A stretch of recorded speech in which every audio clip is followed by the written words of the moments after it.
Samurai Sonja, issue number 1 from Dynamite Comics. So this is basically a samurai version of Red Sonja. Dynamite seems to be pumping out a lot of Red Sonja stuff, which is fine. I mean, I like the Red Sonja character, so as long as if the stories are good, then pump away. But yeah, so Red Sonja as a samurai, or I should just say, I guess, Sonja, because she's not red anymore, which is good, because it would be kind of weird if we had, like, the Red Sonja that we all know and love being portrayed as a samurai. Because it's like, you know, I don't know that many Caucasian red-headed samurais out there. But it would be pretty interesting if there actually was a ginger samurai. Not going to lie.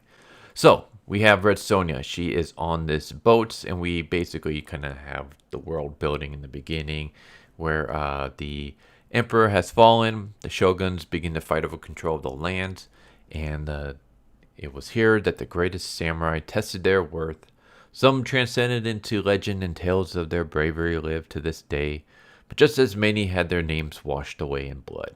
And one of them trying to make a mark is Sonja. And Sonja is I believe she's a general. She is with the Asakura clan, and her father has died. Her father has fallen to demons, and now it's up to her to carry on her lineage and her ancestors and their name and make it known throughout the world. And so they're on this ship, and all of a sudden they get attacked by this sea dragon, and it basically sinks the ship. Everyone starts drowning, and Sonja is about to die when she begs Amaterasu, the sun goddess, to save her, to basically shine her light on her and help her. And Amaterasu answers, and she says, as long as my light shines on you, no harm will come your way. And she's like, I'm going to make a deal with you. Right now, your body is sinking to the bottom of the sea, but I can spare your life, but I need something in return. Great evil is sweeping the lands. As clans fight amongst themselves, Shuten Doji grows stronger. I require a champion to cleanse this darkness. But to balance that power comes with the cost. And the cost is your name. Should you fall in battle, your name and the name of your family will cease to be. Are you willing to pay that price? And Sonja says yes. So she wakes up on the shore, covered in armor, samurai armor, and she sees more samurai gear on the banks near her, and she dons it, and she sets off on her journey. And I was kind of like, wait a second. Her father's best friend was on the ship. She was just talking to him, along with all her people, the rest of her clan. That ship just got destroyed, and she saw many of them drowning or sinking in the water. But she doesn't know that they all died. And even if she did, shouldn't there be just a little something? Just like, hey, my people are dead. A little bit of grieving. Just a little bit of asking, like, did anyone else survive? Can I see, do I see any of the wreckage nearby? Did someone make it? If they all died, maybe a little prayer for them, or just something so that we know that she cared about her clan. But she doesn't. She doesn't even acknowledge it at all. She just wakes up. She sees that she's wearing samurai armor. She sees more samurai gear, and she's like, all right. So she just puts it on and starts walking off and continues to start her journey to cleanse the land of evil. And it's just like, all right, I would have liked a little bit of you showing some kind of care for your fallen warriors, your fallen tribes people, but nothing. And all of a sudden she gets attacked by a giant skeleton. And that's pretty much what the rest of this issue is. The rest of this issue is just her fighting off this giant skeleton, and we just get a brief backstory of her training with her father. And her father is just like, think of the sword as an extension of yourself. Mercy, death is a true samurai who can discern which is called for. The sword is our family's legacy. Carry our name forward with honor.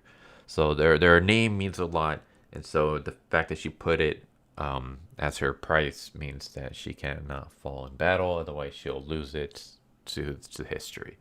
It is kind of interesting that the whole thing is like, the samurai and the soul and stuff. It's like most samurais didn't actually even use katanas. Katanas are like a backup. Most samurais they use bows.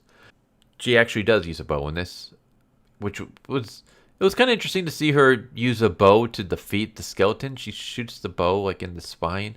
To be fair, she does have like this talisman pouch thing attached to the arrow as she hits it. So maybe the arrow like exercises the skeleton or whatever.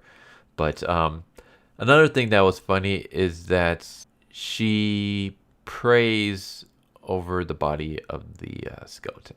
And I get why. It's because she discovers skeleton at this ruined village.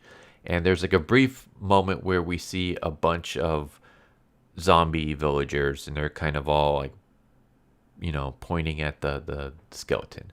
So I'm assuming maybe all their souls are like stuck in this skeleton. And when she kills the skeleton, exorcise it, the souls are free. And so now she's like, you know, sending a prayer to them. But it's like, why are you sending a prayer to a bunch of strangers that you don't know? But you won't even say a prayer for your fallen comrades? I mean, come on. But yeah, we get that, and then we get this demon. He looks like an Oni, and he basically he sees what had just transpired with Sonja, and he realizes that Amaterasu has a new champion.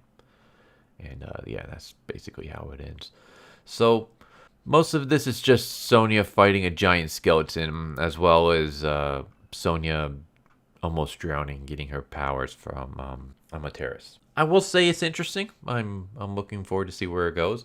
I would like a little bit more with Sonja. The Sonja seems very silent. She's like the silent protagonist. She doesn't really say much other than, like in the beginning, she talks a little bit to her father's best friend, but he does most of the talking. She's just kind of saying a little bit here and there. And then, of course, when she's drowning, she begs Amaterasu to save her. And yeah, other than that, she doesn't really talk much other than to say like a prayer and stuff. So this Sonja is very, very quiet compared to all the other iterations of Red Sonja. I'm hoping it doesn't stay too much like that, or if it does, we still get to see more, like maybe flashbacks or just. I want to get more of her character. I want to see more of her personality. What is she like? We don't really get much here. It is just the first issue, so you know that's fine.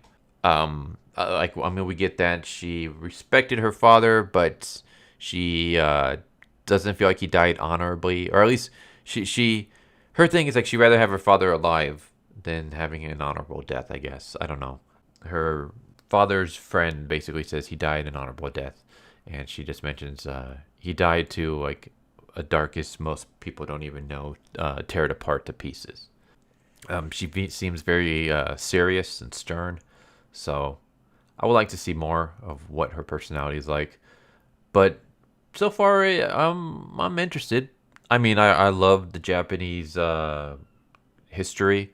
Huge fan of like reading samurai stuff. I love reading about like the Shinto religion and things.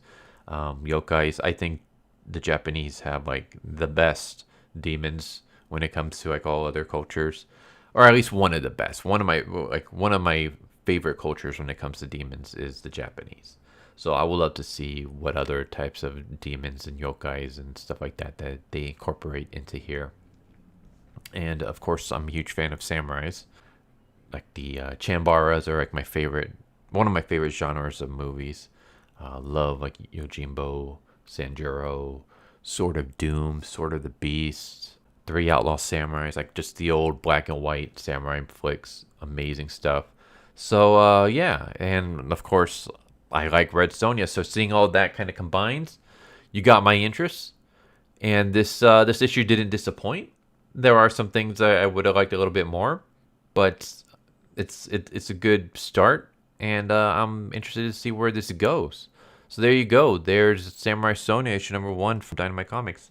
If you're a fan of samurais, if you're a fan of Sonja, then yeah, I would say give it a read. I would recommend it if you like those. There you go. Anyways, hope you enjoyed the video. Hope to see you next time. Take care, everybody. Later. So what'd you guys think of that video? I hope you guys enjoyed. If you guys haven't already, please subscribe, hit that bell for a notification, leave a like if you enjoyed the video. And if you didn't enjoy the video, thank you for watching it this far, and I hope the next video is more to your liking. Feel free to check out the playlist that you guys see, and I hope to see you guys next time. Later.